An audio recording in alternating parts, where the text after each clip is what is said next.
Sportverenigingen uit 7 Noord-Limburgse gemeenten kwamen maandagavond in het Dendron College in Horst bijeen tijdens het jaarlijkse Sportcafé XL. Dit jaar lag de nadruk op vrijwilligers. De ruim 200 deelnemers konden onder meer kiezen uit een aantal workshops, zoals arbitrage, veiligheid en vrijwilligersbeleid. 7 gemeentes in de regio werken sinds dit jaar volgens de regiovisie Sportregio Noord-Limburg. Doel is om de gezondste regio in 2025 te worden. Het Sportcafé XL werd voor de Sportregio Noord-Limburg beschouwd als kick-off moment van de regiovisie. Wij zijn koplopers.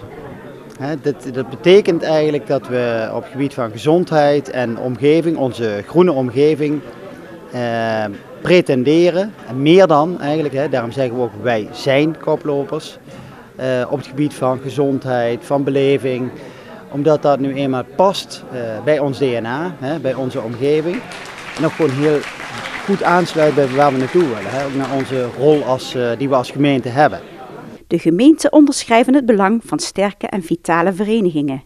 Wat je natuurlijk niet wilt als gemeente is op allerlei paternalistische manieren dingen onder de aandacht brengen. Iedereen aan het bewegen, trekken als het ware. Maar je wilt wel mensen doordringen van wat de mogelijkheden zijn van gezond leven en gezond eten. Jongeren op gezond gewicht.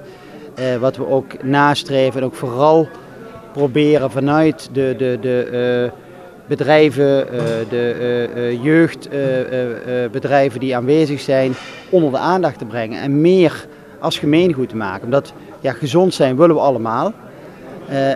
Wat moeten we daar dan voor doen? Maar niet op een manier van u zult en u moet bewegen, maar wel op een manier van dit kunt u allemaal doen. En we hebben het allemaal hier liggen in onze regio, dus gebruik het ook. Sportverenigingen zijn voor de gemeente een belangrijke partner in de uitvoering van haar sport- en beweegbeleid.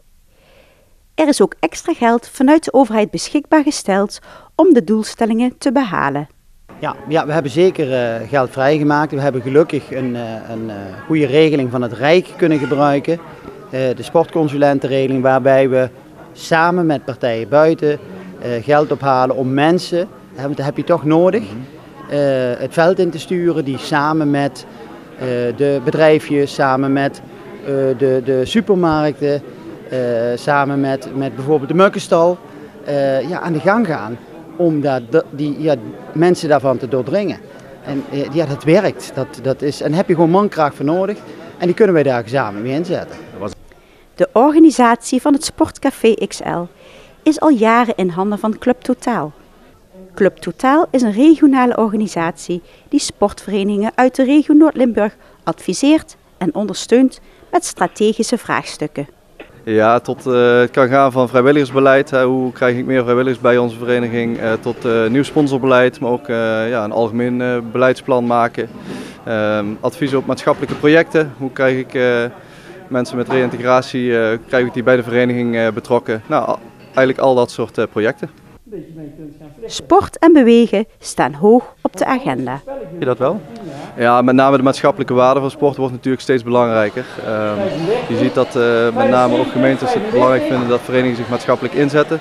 Nou, wij proberen er in ieder geval voor te zorgen dat die vereniging daaraan toekomt en een structurele en goede basis heeft. Zodat ze die stap wel kunnen zetten. Want het is natuurlijk voor elke vereniging het belangrijkste dat ze op zaterdag alle teams gewoon gedraaid krijgen. Dat er scheidsrechters staan en dat er kantinepersoneel is. Dat is de basis en als ze daar klaar voor zijn, dan kunnen ze ook de stappen naar maatschappelijke projecten zetten.